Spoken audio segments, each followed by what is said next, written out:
Hello, hello, hello. Okay, greetings, everyone. Good evening. This is Phoenix Love of a Healer's Haven, and welcome to Real Conversations with Real Souls. I am so excited this evening because I have a wonderful special guest, Markias LittleJohn of Kairos Therapeutic Alliance. Yes. Yeah. Right out of Cali.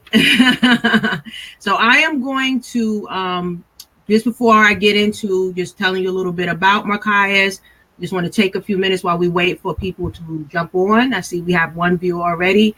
So take some time. Markias, you can do this as well, just to invite folks if you haven't already, and then we'll get started shortly.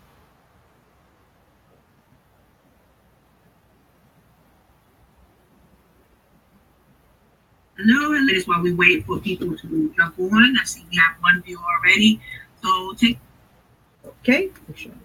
Got all my devices as usual. I'm going to share this to my group.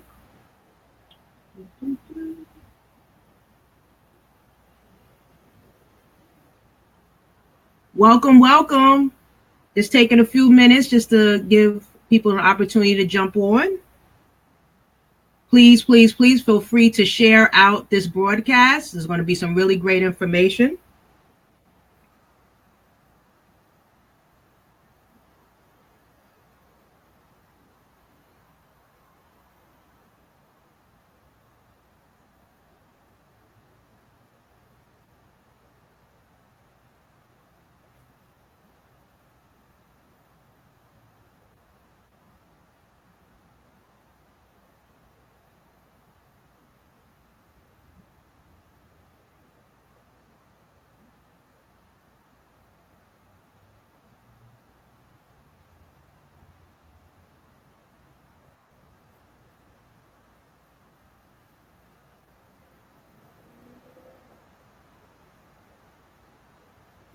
Okay. I'm going to give it a few more moments just for people to jump on. Greetings, Alyssa. Thank you for joining. Greetings, Led by Design. Thank you for joining. Please feel free to invite people and share this video, share this broadcast. Greetings, Vashon. Thank you for joining.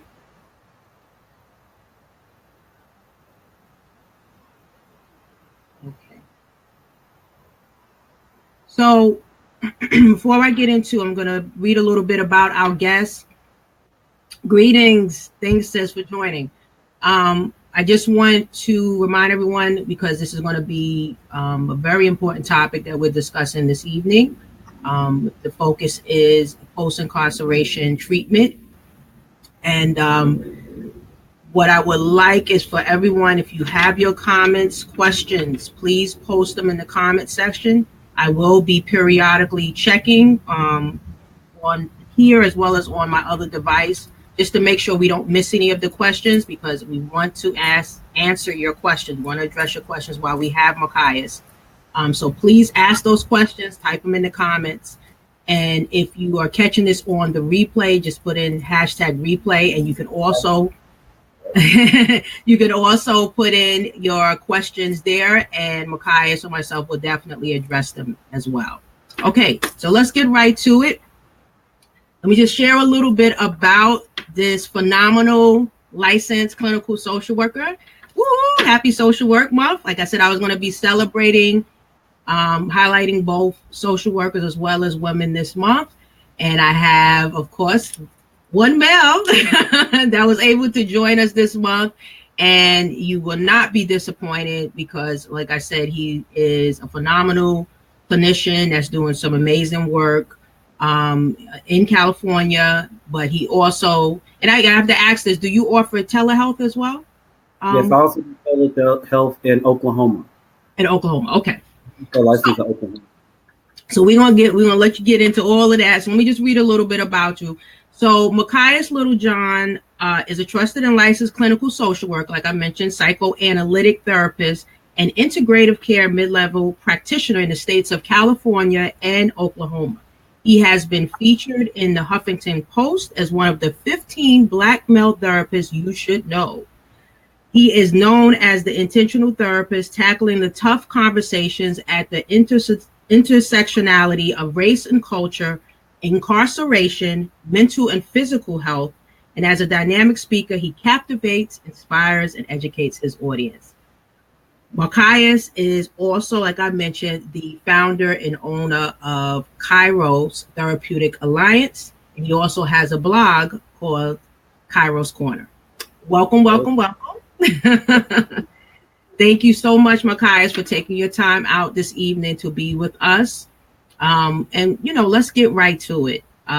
Like I said, I know you can speak on a multitude of topics, and, I definitely want to have you back to talk about some other mental health topics.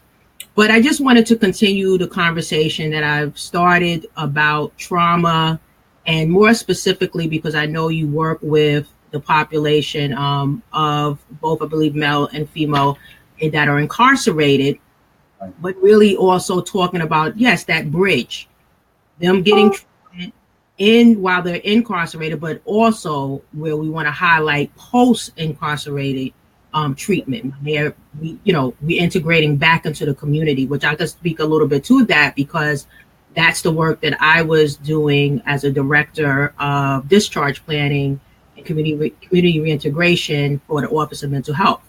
So let's just tell us a little bit about, first of all, Kairos Therapeutic Alliance and more about the population that you work with. So I work with two different populations. With I'll call it my day job. I'm a state federal therapist, so I work with people who are incarcerated, and I work with rehabilitation. And my job is to help people get the care that they need while they're in the system, to reduce recidivism when they get out of the prison, and also help them to be able to function and not come back. So that's the capacity that I work in the prison. I work in the crisis unit. I also work with the high level mental health and the lower level mental health. So I kind of get spread around. Right now, I'm currently at a supermax prison, so that's pretty interesting and fun. Like I tell people, every day is different. You don't know what to expect, but you just know it's going to be great. So I get my coffee in the morning and I go for a reality TV show until the time I get off. Right. I'm sure. Wow. Now, my second job, Kairos Therapeutic Alliance, is basically a therapy agency where I started off by doing concierge therapy. I have a couple of high-end clients, celebrity clients that I see in my Calabasas office, and so I work with them, and that's how that kind of started. Then it branched off into speaking engagements, different conferences, been a lecturer, and then it kind of went to me specializing in personality disorders, which is one of the things I specialize in, and dealing with that on the outside because I kind of put those together, and then I start working with men, women, children, married couples, engaged couples. So I kind of work with the whole community, the holistic community in my outside. Okay. You got it. I'll help you with it. So just come and we'll work it out. Yes. So you briefly spoke about, again, working in, correction facility, but you said the super maximum correction facility. So I basically work with people who have, they have a point system within the prison system. So the lower the points, the lower the level. Low points get you level 1. They get a little bit higher to another range. It goes to 2, 3, 4. Supermax is so I work in the level 4 supermax area. And so that's kind of like it's a higher security level. There's less freedom, more restrictions, because at this point our goal is to keep people safe. So when keeping people safe, it's a lot of restrictions that have to go into place. So I work with a lot of people who have probably, that if I were to name, which I would never do because of confidentiality, a lot of people will know. So that's pretty much how the supermax prison, because usually those are the people that you hear about on the news. Okay, I was just going to say of course, confidentiality, you can't say who, but what types of egregious acts, because we know there are egregious acts that, just give us an example of that. That's what I mean, the population. So I work with, when we're going to talk about this a little bit later, I know we are, but I work with a lot of ex-gang members, current gang members, people who have committed murders, people who have pretty much done a lot of the things you see on the first 48. So kind of those things right there. But there's also a rhyme and reason behind everything that people do, and I think that the public is not sometimes privy to the acts that cause people to do certain things. And so that's why I like to go out and do a lot of educations, because you have to understand, like you said, trauma informs our lifestyle. So that has a big effect on a lot of the acts that were committed. Okay. So talk a little bit about Markias, because you spoke about trauma. We're going to get into trauma, because how can you not when you're talking about a population of people that have been incarcerated. And really a lot of times what I've seen, because even the population that I was working with at Office of Mental Health and helping them reintegrate back into the community, you look at their rap sheet, right? They're in a high level psychiatric facility, right? And a lot of them came from maximum security facilities. Some of them came from like Rikers and some of the more local correctional facilities, but they all pretty much had that background, in addition to having a background of substance abuse. Okay. And I know also your specialty is looking at that. So we need to touch on that as well. Comorbid illnesses, physical, the whole integrative health. So I would definitely want to talk about that. So when you look at, I know when we were working with the men and the women, they have these rap sheets, and my department was responsible for trying to reintegrate them back in the community, getting them housing, linking them to services, which i.e. would be, I guess what Kairos would service and help to be like one of those resources if I was on the West Coast. Right. And it was extremely challenging because, of course, you have, these, even though there's a contract and there's a relationship between, say, the Office of Mental Health and a lot of these agencies to help make sure that there is a certain allocated amount of units and housing units, and there's integrated health service, mental health service, and health services, and all these linkages, is still that screening process that doesn't always go well because of their rap sheet, because of their background. Like you said, some of them are murderers, some of them have been in gangs, substance abuse. How do you help to resolve that or start to work with them on the inside to help with the preparation? So one thing, one thing I would say is that a lot of therapists do look at rap sheets and people become their rap sheet. And I think it's very important, because I'm working on a presentation now that I'm going to do, but I think it's very important for therapists to be culturally competent, because you have to understand where somebody came from. Because if you grew up in a situation where you didn't have parents and it was gang life and the gang was your family and your protection in your neighborhood, then you have to understand that sometimes you have to do acts to be a part of that family.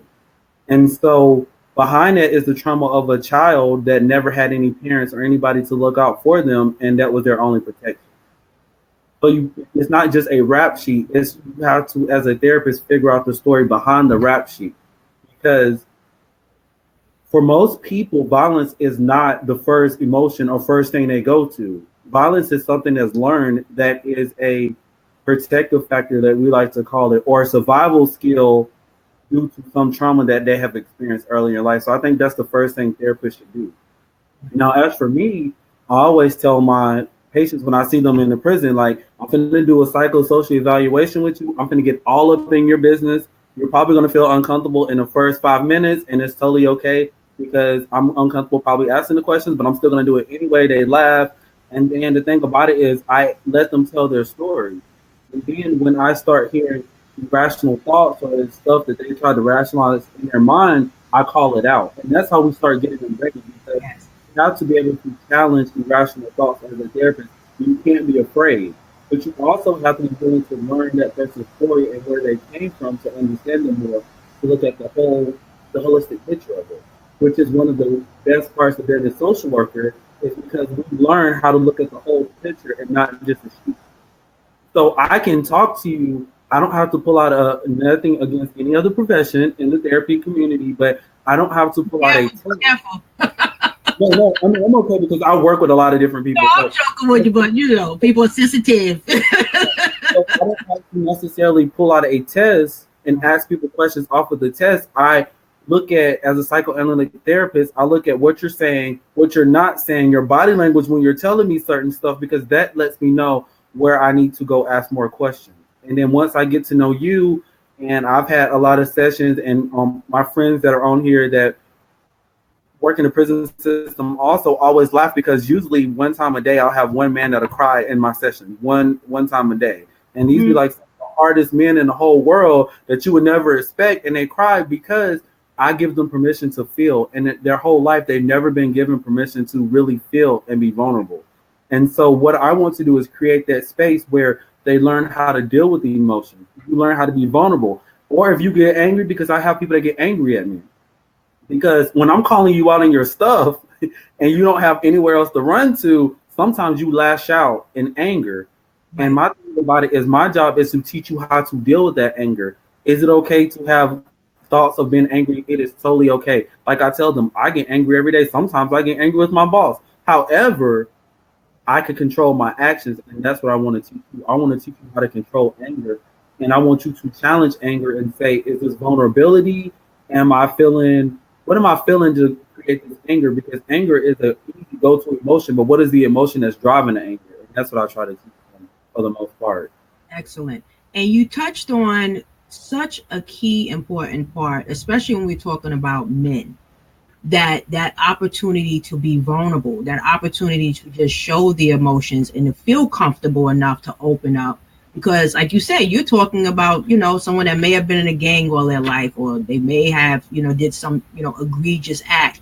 And like you said, what led up to that? What got them to that point? And 9 times out of 10, and I want you to, you know, talk a little bit about this or confirm it, that most of them have had some kind of trauma in their life.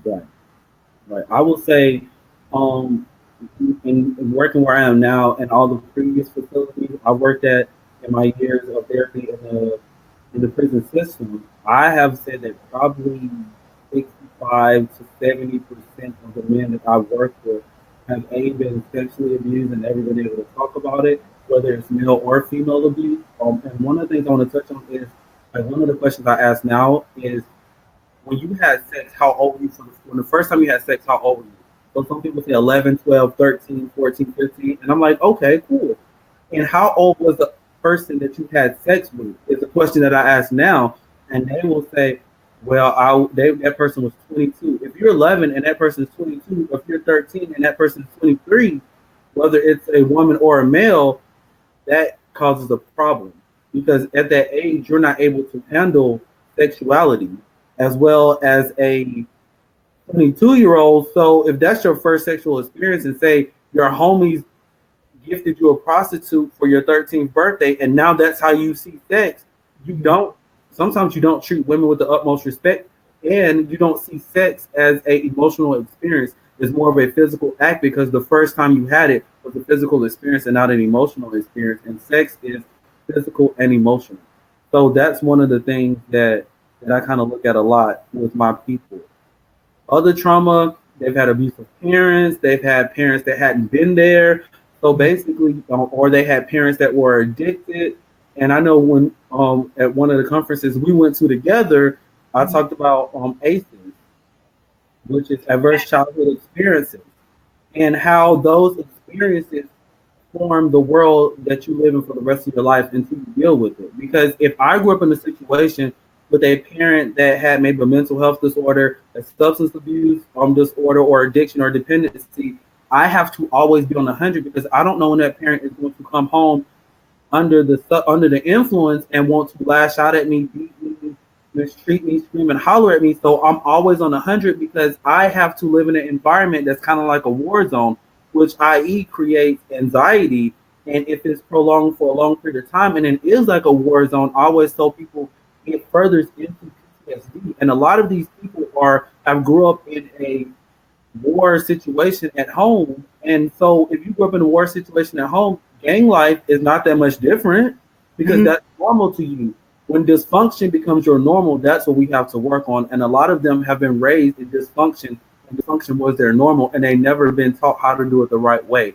because their parents weren't taught how to do it the right way, and their parents weren't taught to do it the right way. So my job as a therapist is to break that dysfunctional cycle and to show them how to get to a functional, proactive life.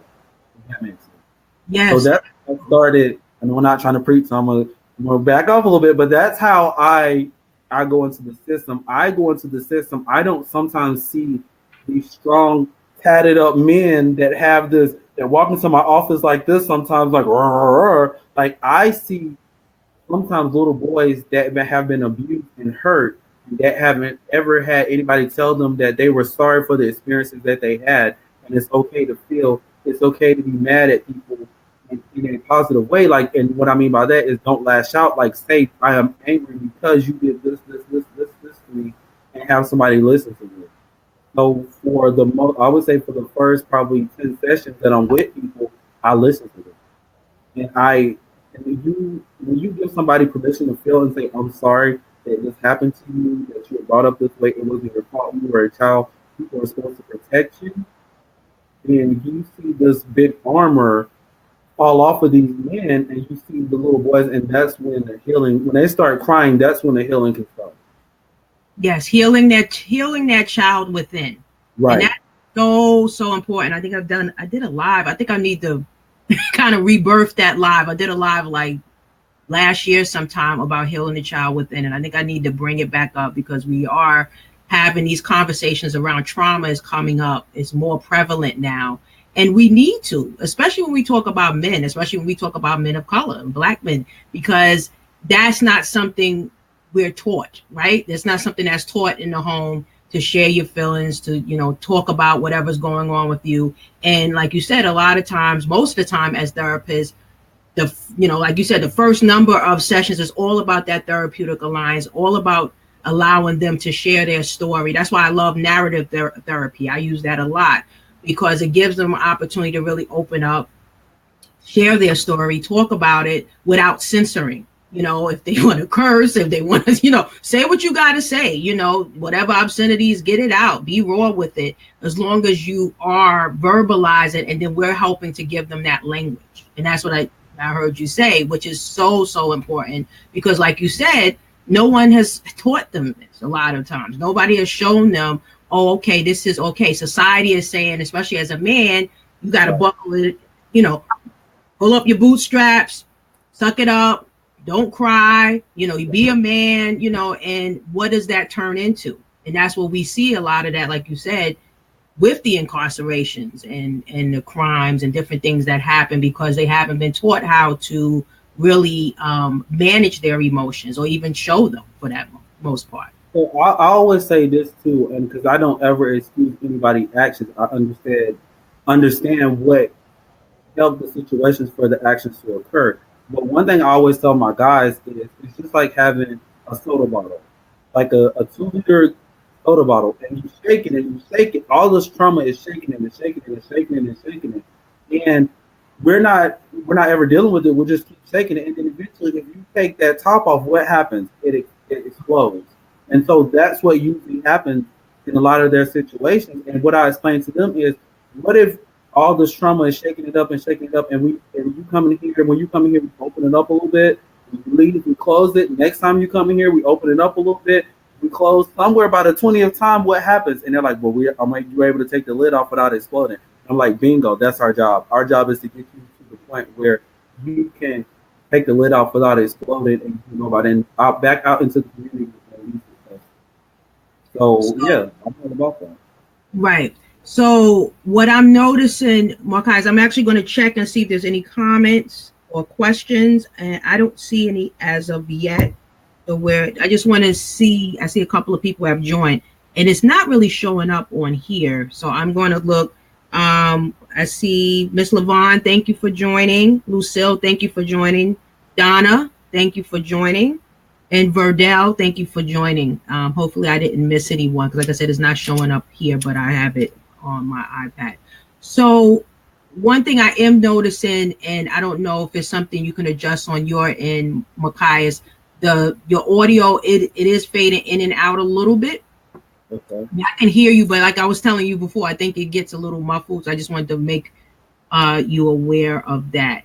So what I want to do, I want to kind of take the bridge across now to talk a little bit about the work you're doing in your practice on an outpatient and working with, I know you work with everyone in your practice, but again, just kind of focusing on how important it is and why the benefits of making sure, like, once someone, male or female, is released from prison, getting treatment and following up. Like I said, a lot of the work that I was doing with my department of making sure even, the people that we was working with that was being released from the psychiatric hospital who has had these extensive incarceration backgrounds, they definitely, we had to make sure they was linked, from a legal standpoint. We had to make sure they was linked just to make sure that they're continuing their treatment. So just talk a little bit about that and why it's so important and the benefits and, just some of the work you may have done with those that have been released from prison. So to bridge it over, I would say it is important when you get out. I always tell my guys, as soon as you get out, go find you a therapist. And the reason why is because you have to think about this, especially the guys that I work with now in a supermax prison. Like I told you, there is a lot of security and a lot of restrictions. So it is hard to go from a situation where somebody 24 hours a day is telling you what to do to going out to complete freedom and knowing how, because prison in itself can be a traumatic experience. So you're going to need somebody to help you get reacclimated back into society because you don't see stuff the same way sometimes anymore. So what is perceived as a threat in prison, on the outside, somebody might not even know they're threatening you. You might react before you even realize it because for 4, 5, 6, 7, 12 years, you've been in a situation where you've had to kind of be on 100 and you don't know how to sometimes tease out a real threat from a perceived threat. So that's one of the things to do. And also, it's kind of hard sometimes to talk to your family about that experience because they don't understand. And we all know that sometimes we have, I call them street family therapists that are in our family that tell us, well, you shouldn't do this, you shouldn't do that, you shouldn't do this. It gets kind of hard because they don't really understand what you've been through. So it's good to sometimes go to a person that doesn't know you, doesn't have judgment, and you can just tell them exactly what you've been through, and they can help you through it, and they help you in your acclimation or getting back into society and being successful, because it is a major jump going from incarceration to freedom in society. And believe it or not, some people can't handle, if they don't get help, some people can't handle being in society after they've been incarcerated, so they come back because that becomes their safe place, because they know what to expect. So our job as therapists in the community is to give them the skills and tools they need to continue to be successful and to pick up where the therapist left off in prison. So that's one of the things that I do on the outside world. And then I also do family therapy on the outside world. Because if you think about it, if you've got a husband that's been in prison for 15 years, and he's coming home to his wife, and the extent of their relationship has been letters, how do they don't really know each other. They know each other through writing, but they're different people now. So bringing the partner in and kind of facilitating those conversations and helping them navigate what they want their relationship to look like.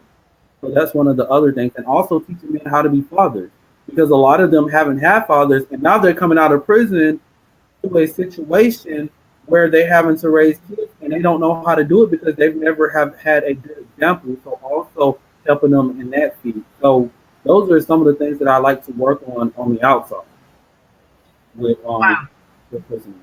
Yeah, so you brought up so many excellent points. So I'm just trying to pick and choose which one I want to go to first. So I'm going to go to the one about the recidivism, right? Because I know that one very well, with not only from the adult standpoint, like I said, when I was working with Office of Mental Health, but also when I worked with Office of Children and Family Services as a director of treatment for the adolescent girls, the adjudicated females. And the recidivism rate was just ridiculous. It was heartbreaking. And we would discharge and release, or I should say release these young ladies, say in February. Some of them would be back by the summer. Right. And when of course, I would meet with them, and, what happened, we went through all of setting up the linkages, the services, and meeting with the family and making sure they had everything they need. And they came right back. And do you know how many of them told me that, and this, you spoke to this a little bit earlier, how they were more comfortable at the facility, right. What I would call baby jail. Okay. They were more comfortable being incarcerated. And that was heartbreaking. Right. And then one young lady, because around the holidays, of course, we would just go overboard because they were children, and, would do things for them, holidays, and have a dinner and get them gifts and do certain things. And there was one young lady, just broke my heart. And she said this was the best Christmas she ever had while she was incarcerated. So that said a lot to me about the being institutionalized, the mentality that happens. And I know that happens not just with the young people, but also with the adults. They don't, right. Like you said, they don't know anything else because some of them have been incarcerated for so long, or maybe so many times, that it becomes part of their norm. So if you want to talk a little bit about just that the mentality, the mindset of being institutionalized as well. I think that's very. A lot of guys tell me, like, when I'm on the street, I don't have family. So I don't know where I'm going to sleep. I don't know what I'm going to eat. I don't know any of this. At least at jail, I know where I'm going to lay my head. I know I'm going to get something to eat, whether it's good or bad.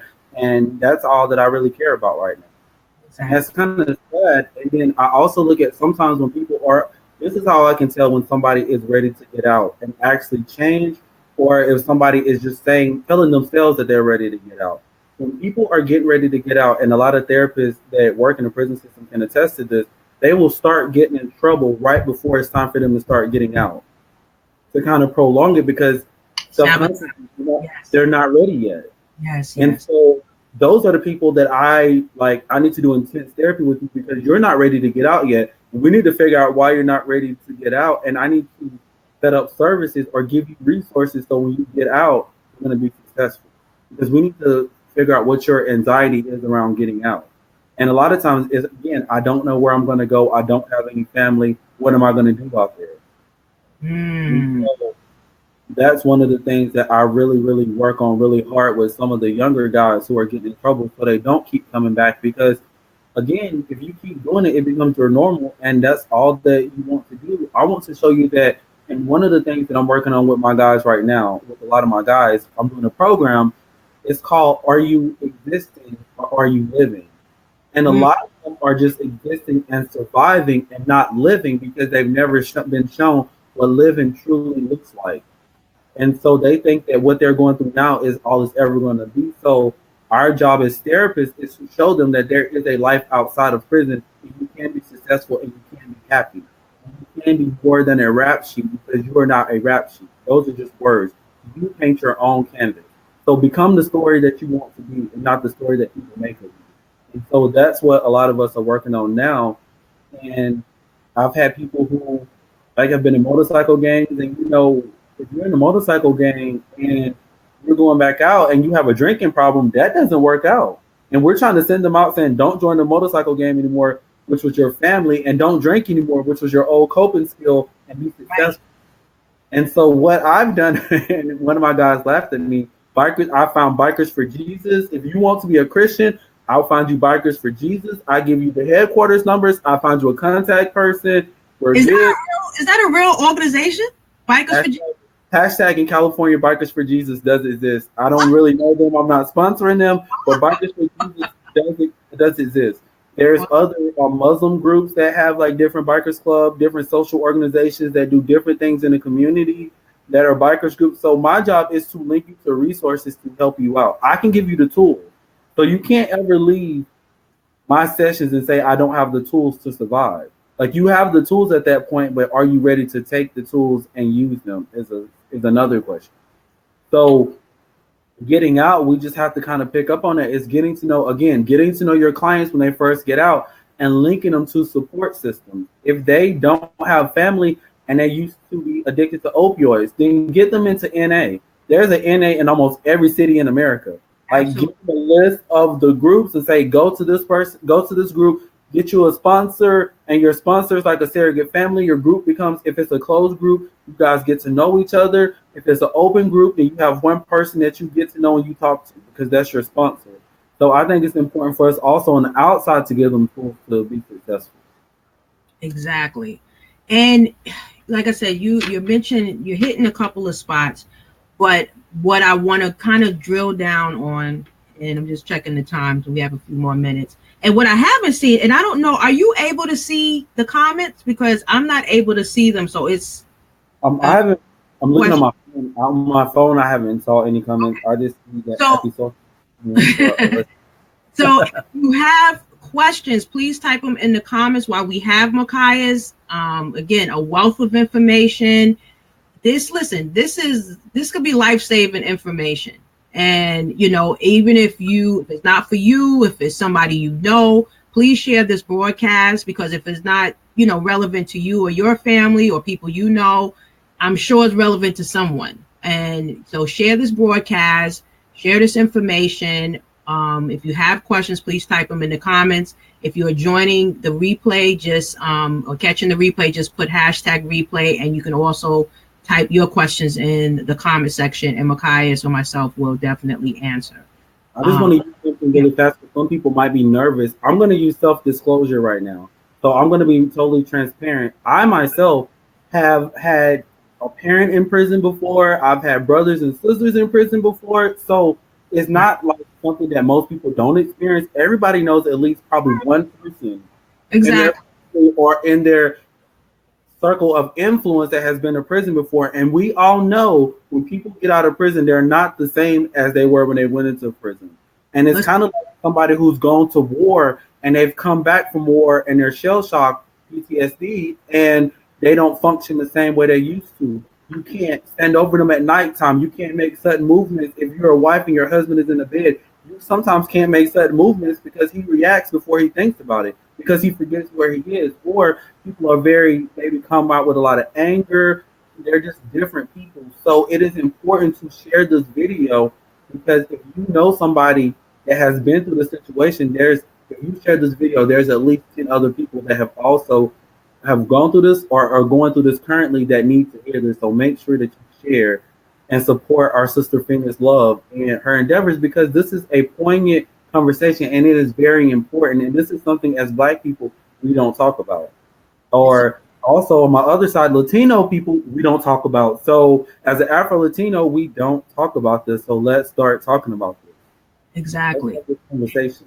Exactly. And thank you for that, Markias. But, again, this is why I do these conversations. This is why I do real conversations with real souls. And I bring this information because we have to start the dialogue. We can't just be silent and suffer in silence anymore. And, Pookie or whoever, Tyrone, or even Barbara, whatever family member or friend, or like you said, someone in the spirit influence that's been incarcerated, it's not okay to just come out and just act like nothing happened, because there are effects. There is things that, some of us will never know that goes on inside, but, inside a prison that may have happened to that person.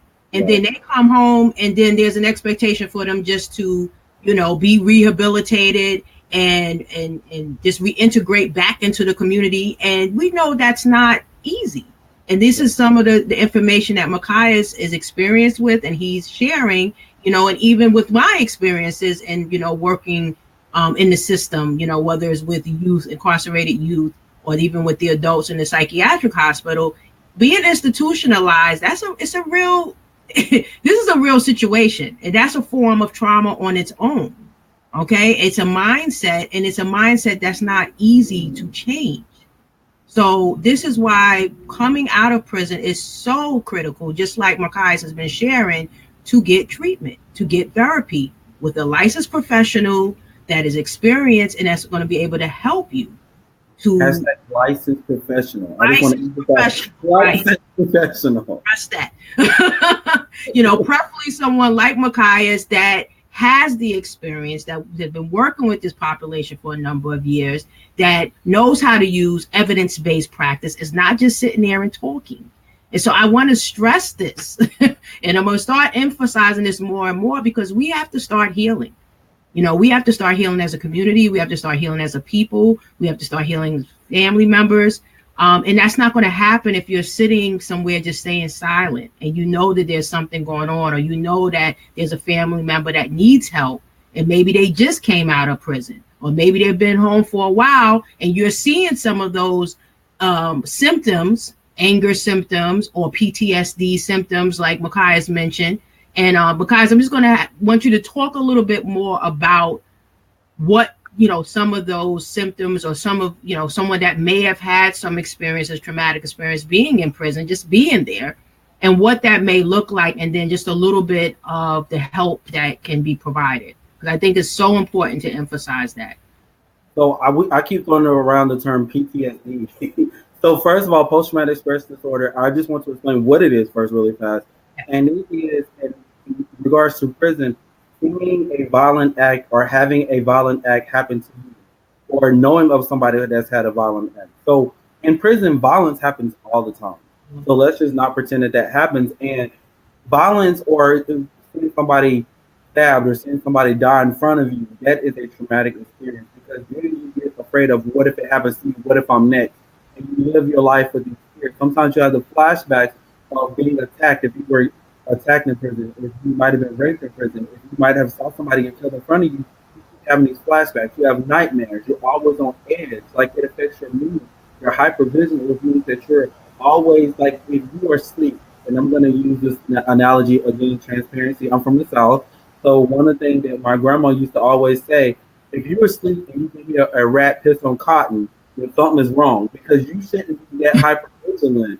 You shouldn't be that hypervigilant when you're asleep. So that's one of the things, like all these symptoms that kind of come after that. So that's why when I say PTSD, you have gone through a traumatic experience sometimes, and you need to work on that, because you can't just put it under the rug, because then, like I said, the soda bottle is still inside of you, and it's still in your core, and it's still being shaken up. And sometimes if somebody, like I said, if you were a person that was attacked while you were laying down, or if you knew of another person that was attacked while they were sleeping, and your wife makes a sudden movement, and you wake up and you hit her, touch her, or do something that you don't mean to do, that's a symptom of that experience. So you need to get that out of there, and you need to learn how to have emotional language and say, sweetie, when I was in prison, I was attacked. Somebody was standing over me. When I woke up, they choked me. So I would just prefer you not to startle me when I'm sleeping, or you kind of wait till I wake up, or you don't do this, you don't do that. This might be a trigger for me. But if you never going to see a licensed professional, you don't sometimes have that language to be able to tell people. So it's very important for you to go to a therapist to help unpack that. Or if you go into a situation where you've had to be angry, you've had to be tough to keep people from attacking you again, then it's really hard to go home and cut that anger off when somebody might say something simple just to challenge you a little bit. And then you go from 0 to 100. And I always tell people, you go from a gentle rainstorm to a full force hurricane, and then you try to go back to a mid rainstorm, and people are like, whoa, I don't understand what just happened. You went to 0 to 100, and they don't understand it, and you can't explain it because you don't have that language. So it's very important that you find a therapist that can help you through all of that. So that's what I mean by PTSD, or anxiety symptoms that come from being in prison.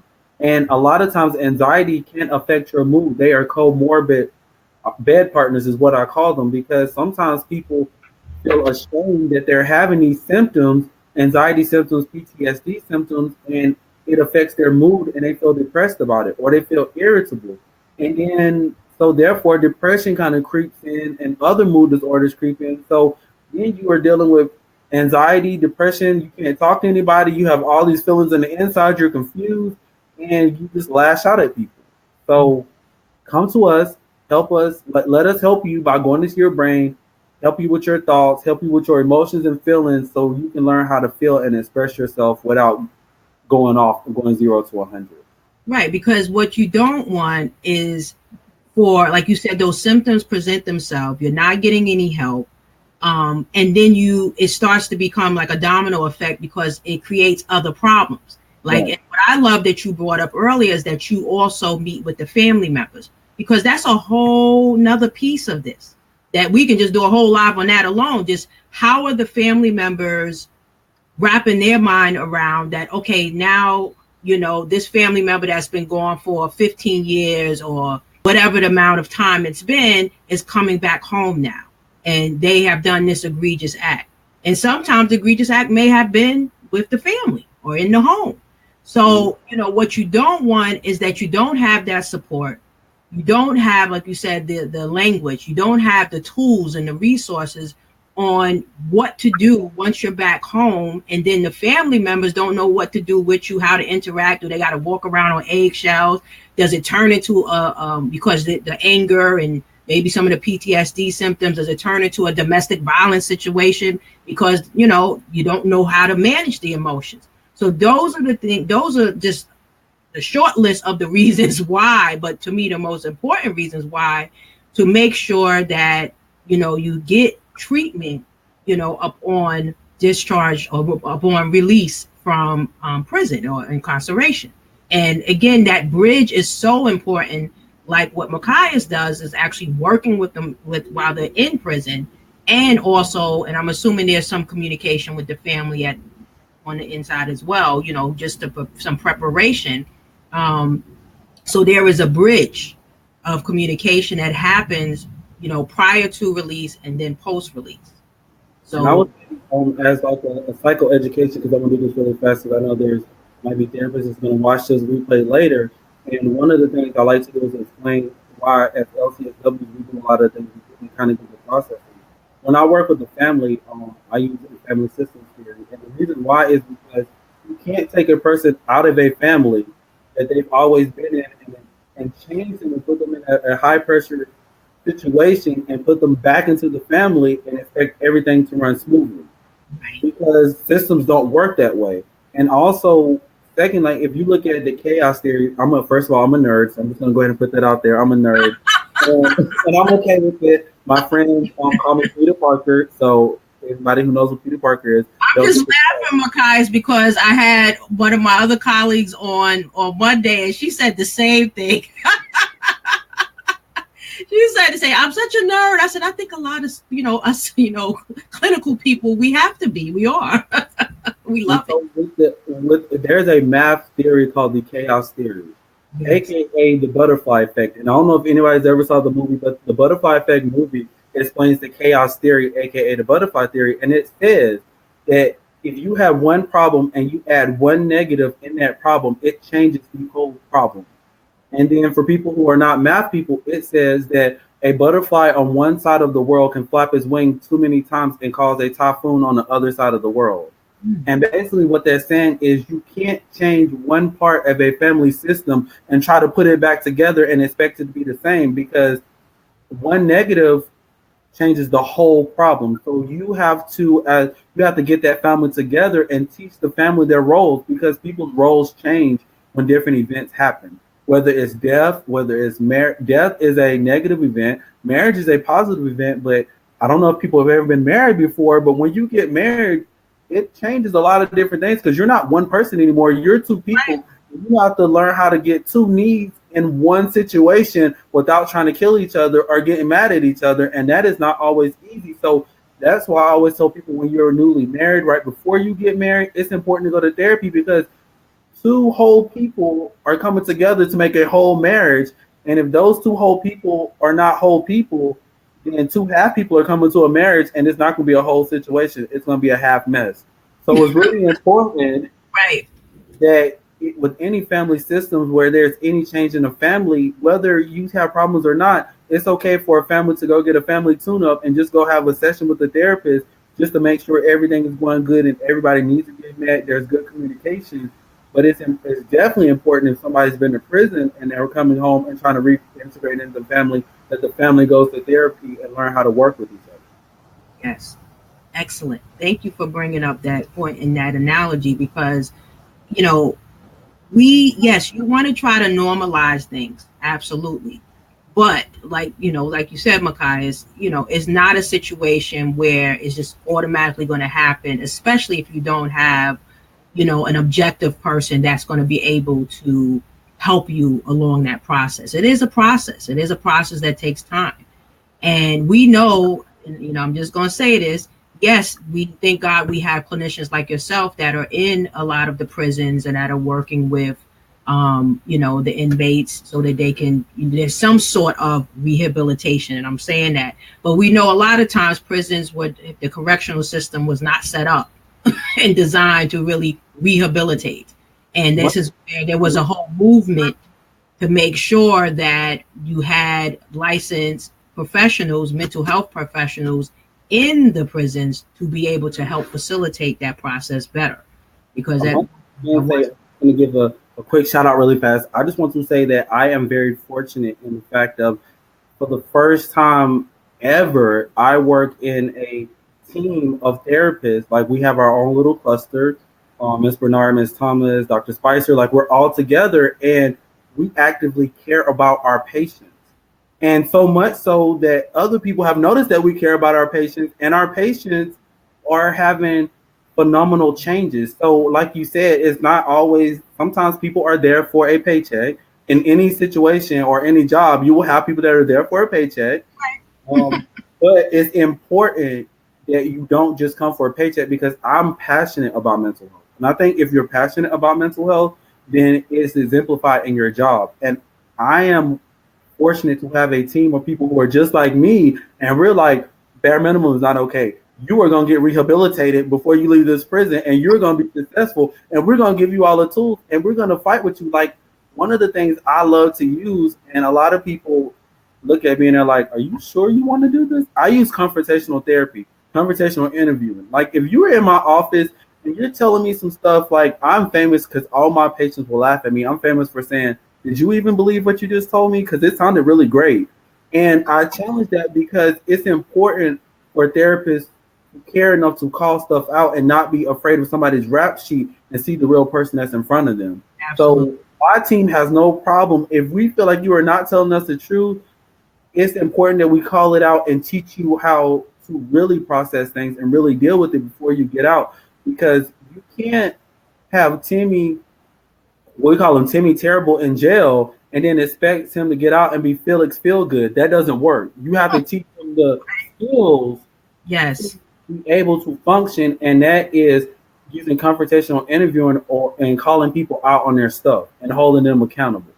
And I think that my team does a really good job with that. So shout out to my team and dedication. I really love my team. So yeah. Well, listen, look, I am so grateful, one, that you took time out to join us this evening and share this valuable information. But just Markias, just the work that you do and being an advocate for the mental health field and the work that you're doing with these populations, these tough populations. We know it's not easy. A lot of people don't want to work in the prisons or work with people that were incarcerated or had substance abuse problems, or like we working with juvenile justice, juveniles, and that's juvenile delinquents, if that's what they want to call them. But young people that have been incarcerated, as you're talking about teenagers and already teenagers, there's already resistance, and then adding a layer of them being, in juvenile facilities. It's tough, and there's a lot of work that these are populations, people are like, nah, I don't want to do that, but someone has to do it. And like you said, you have to have a passion and a love, because, they're human beings. They come from families just like all of us do, and someone has to be able to sit and listen and allow them to use their voice, tell their story, so that they can rehabilitate, so that they can have a second chance to be able to go back out into the community and live and thrive and, hopefully live a good life. And I just want to thank you for the work that you and your team does. And, we need to duplicate you. I did a conference in Dallas, Texas. And when I was doing the conference as one of the speakers, one of the women said, I could never work with inmates. Like, how do you do that? Like, they're the worst of the worst. And I honestly told her in the middle of my session, I was like, it could have been you, actually. And I was like, and I want people to really think, how many times were we reckless as young people? And I'm not going to talk about myself when I was in college or anything like that, but how many people in college got behind the wheel of a car and they were a little bit inebriated, knowing they shouldn't have been they shouldn't have drove home and were lucky enough to get home without hitting people. How many times have people got into a fight and not have gone to jail from getting into a fight? It could have been us. We were just lucky. Right. And so that's how you have to look at inmates. I call them patients. Some people call them inmates. And you have to look at your patients because it could have been you. Sometimes it's only by a higher power, good luck, karma, whatever you want to call it, that you weren't the person that was caught up in there. And if you look at it like that, you're more apt to go into a situation where you're working with patients / inmates and give them good care and not prejudge them before you get there. Excellent point. So we have exactly a few minutes, and this is the quietest my folks have ever been. I don't know if they just like captivated by the information, or like you said, it's a tough topic. And I think you're right. Some people, are not really comfortable having the dialogue, or maybe not knowing what questions to ask. But again, if you don't want to, while we have Markias, you don't want to put the comments in, definitely please feel free to inbox myself. I'm sure Markias wouldn't have a problem with, if you have a question for him, maybe inboxing him privately if that's what you feel more comfortable with. But please share this this broadcast. This is very important information. Again, if it is not relevant to you or it doesn't, share it with someone, because I'm sure it's going to touch somebody's life. It's going to be information that someone needs, and you never know, it could save a life. So this is why we both do what we do, and this is definitely why I have this particular platform and forum, because I want to bring this information to light, because before anything could be healed, it has to be brought to light. And just like Markias was saying, that he does confrontational type of therapy, and I'm the same type of therapist, because you cannot, if you're not going to bring it up and you're not going to talk about it. That's what I said in the beginning. So catch the replay if you're just joining. We had a lot of good dialogue earlier. Markias shared a lot of wonderful information, but again, we have to allow for patients to be real and open and raw, and say whatever they have to say, because that's how they learn how to be vulnerable enough to express themselves, so they can start to heal, and we can start to help them through that process. And that's so important, to have someone objective, have someone that's licensed, have someone that knows what they're doing, and because their experience, to help you through that process. Okay. So, because what we don't want to see, we know that mass incarceration, especially among Black Americans, Black males, but also there's a rise on Black females as well, being incarcerated at high rates. Okay. So, and then we move on to brown people, Latino community as well. So, again, this is something that directly affects our communities. And it's a serious topic that, now there's getting more traction and more conversation about it. But the reality is that a lot of times these patients or these inmates have mental health conditions, and they have mental health disorders that are untreated. And so therefore, a lot of times the crimes or the criminal activity is directly related to the trauma, the unhealed trauma that has not been addressed. So please share this broadcast out, touch somebody's life with it. So Markias, is for the last few seconds or minutes that we have, is anything going on with your practice or a speaking engagement event that you want to share with the people, and also let everyone know how they can reach you? So I am going to put my business card under here. I always like that under here. We get off, yes. But I would like to, right now, what am I working on? I have just opened up a new platform. If you're a therapist and you would like consultation on cases, treatment plans, anything like that, you can also hit me up. I have a new business, a new part of my business that is directly for consultations. I am doing a couple of conferences that I will have up on my website pretty soon. I am in the works of working on a TV show. So hopefully, if that pans out, I'm just going to keep my fingers crossed. If that pans out. Did you say a TV show? Did I hear that correctly? Yeah, so being a part of a TV show. So if my hands are crossed, if everything works out, that'll be one of the things that will be great. But again, furthering the mental health cause, melanin mental health cause. So Wakanda forever, as I always tell people. So working on that. So, it's a lot of things. If you are in California or Oklahoma, and you are looking for a culturally competent therapist, then hey, hit me up. If you are on Talkspace, I'm on Talkspace also, and I also have my own platform to do it. If you're in Oklahoma City, you can go to Hands to Guide You. I also partner with them, so you can do teletherapy there with them. California, just hit me up. You know how we are. We are technologically advanced, so we will just jump on the computer at any point and have a conversation, because that's what we're doing here in California. But in Oklahoma, feel free to go to Hands to Guide You. You can hit me up personally, and we'll get connected, and we will start your healing from there. So that's what I'm here for. Excellent. And Kairos Korner, that's your blog, correct? Right, on Facebook. Yep. So you can go to Facebook. Carlos Corner page and hit me up. It will also, I'll put the link for that down below also. I'll make it really easy for you. So just go down there, click it. It's great morsels of information, psychoeducation, and I do a lot of topics that sometimes people don't talk about. And I'm here for it. I'm here for the healing. I have these tough conversations. If you have any ideas or any videos that you want me to do, you can always inbox me and I'll do those videos and have those conversations with you. So, I just want to thank my beautiful inside and out sister, Phoenix Love, for Thank everything you so you're doing. much for being here, Markias. And I am planning on having Markias back, but most likely I will have Markias back because I'm going to be doing a series in my Awaken on Purpose group. So hopefully I will have Markias back to talk specifically about what we call cluster B disorders.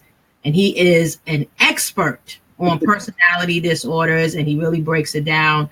But yeah, I'll be doing a series specifically talking about different mental health disorders that will be in the Awaken on Purpose group. So if you are not a part of that group, you may want to join, because I'm going to be doing some special trainings just in that group. So I want to thank you so much for joining and being here. Everyone, thank you so much for taking time out this evening. And thank you again, Markias, for sharing your wealth of information. And yes, please put your contact information down below. Thank you for having me. I appreciate you very much. Everyone have a blessed evening. I'm Phoenix Love of a Healer's Haven, and this was Real Conversations with Real Souls. Thank you for joining. Blessings.